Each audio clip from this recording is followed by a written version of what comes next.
बिस्मिल्लाहिर्रहमानिर्रहीम। अस्सलामु अलैकुम। Today we will discuss the damped oscillations. ये जो damped oscillations है बेसिकली सिंपल हार्मोनिक मोशन का जो है वो लास्ट पार्ट है। सबसे पहले हम बात करते हैं कि damped oscillation से मुराद क्या है। उसके लिए मैं एक एक्टिविटी डिज़ाइन करके देता हूँ आपको। अभी हमने पेंडुलम वाली एक्टिविटी में किया था।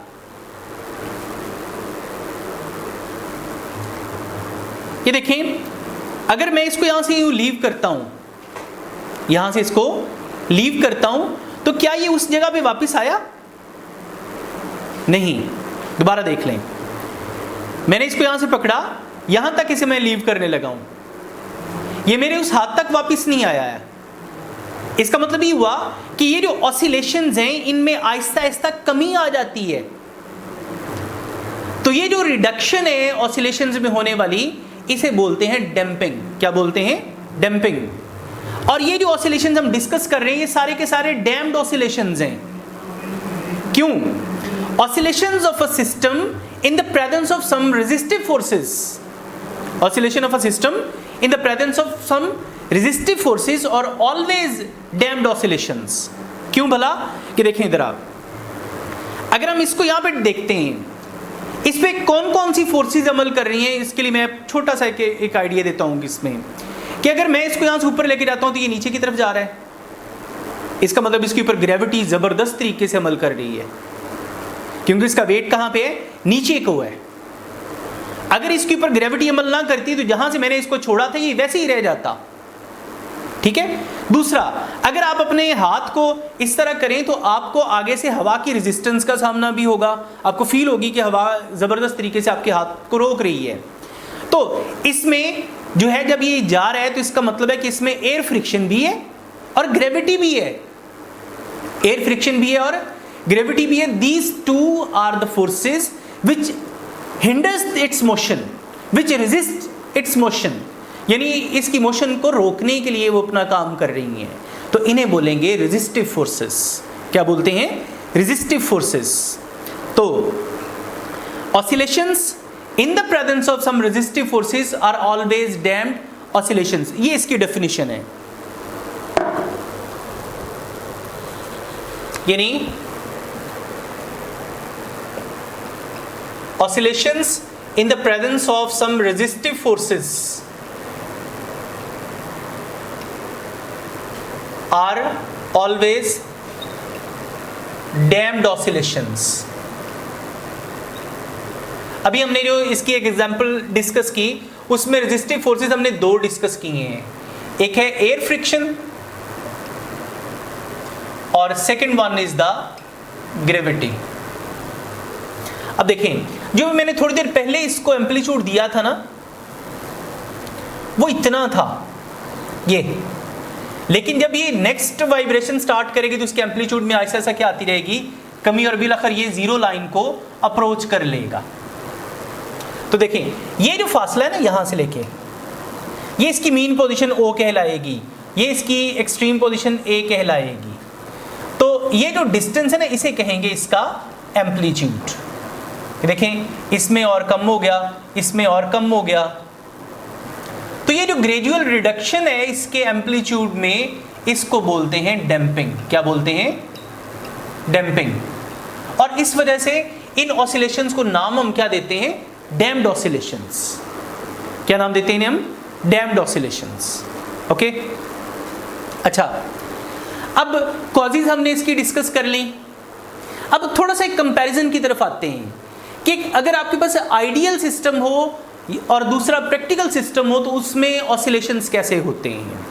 देखिए, अगर हम इसी पेंडुलम को ले जाएं स्पेस में, इसी पेंडुलम को स्पेस में ले जाएं और स्पेस में इसे ऑसिलेट करें, तो ये ऑलवेज ऑसिलेट करता रहेगा रिस्टोरिंग फोर्स के ज़ेरे तहत। उसकी रीज़न क्या होगी कि वहाँ ना तो ग्रेविटी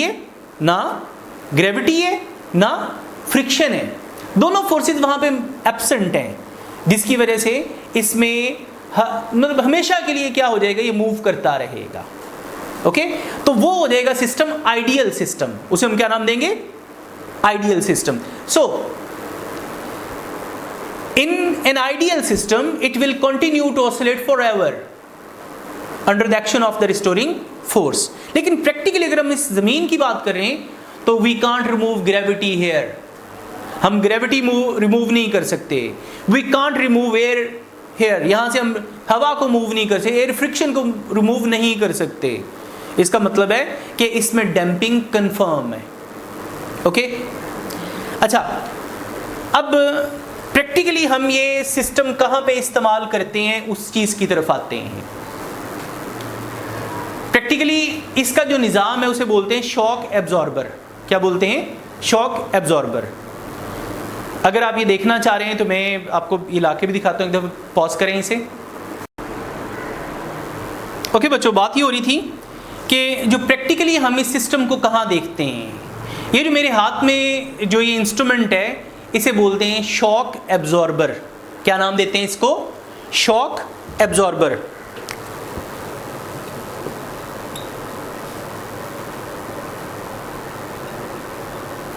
जिसे हम बाजू का गलत बोलते हैं शाख. ये मोटरसाइकिल के साथ लगे होते हैं इसलिए मैंने वो वाला मंगवाया यहाँ पे. इसको ज़रा देख लें. इसका ये वाला हिस्सा ये व्हील के साथ अटैच होता है. इसके साथ क्या होता है? Wheel attach. और ये वाला हिस्सा अटैच होता है सीट के साथ. किसके साथ अटैच होता है? सीट, जिसके ऊपर हम बैठते हैं. अब ये दरमियान में स्प्रिंग लगे हुए हैं और इसके अंदर एक पिस्टन है. इसके अंदर क्या मौजूद है? एक पिस्टन, उसमें ऑयल भरा हुआ है. क्या भरा हुआ है? ऑयल.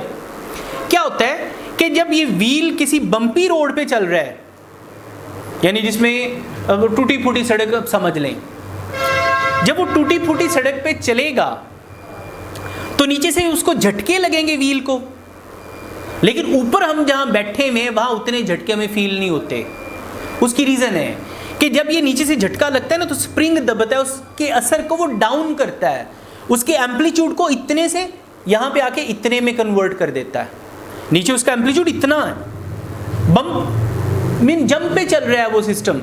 यानी ये कभी स्प्रिंग दब रहा है कभी खुल रहा है, वो बर्दाश्त कर रहा है, एब्जॉर्ब कर रहा है उन झटकों को जो आपको लगने थे. यानी वो अपने अंदर एब्जॉर्ब करता है. इसके अंदर जो ऑयल होता है वो गर्म हो जाता है, वो उन जो ऑसिलेशंस हैं, वो जो जंप्स हैं, उनको अपने अंदर क्या कर लेता है? एब्जॉर्ब.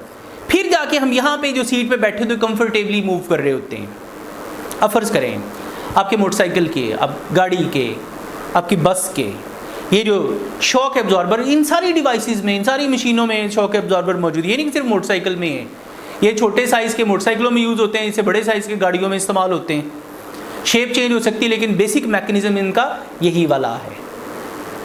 अच्छा फर्ज करो आप एक कार्ट पे मूव कर रहे हैं, मिनगदा गाड़ी समझ लें, और वो गधा गाड़ी एक ऐसे रोड पे चल रही है जहाँ पे बिल्कुल मतलब काफ़ी सारे जंप्स हैं.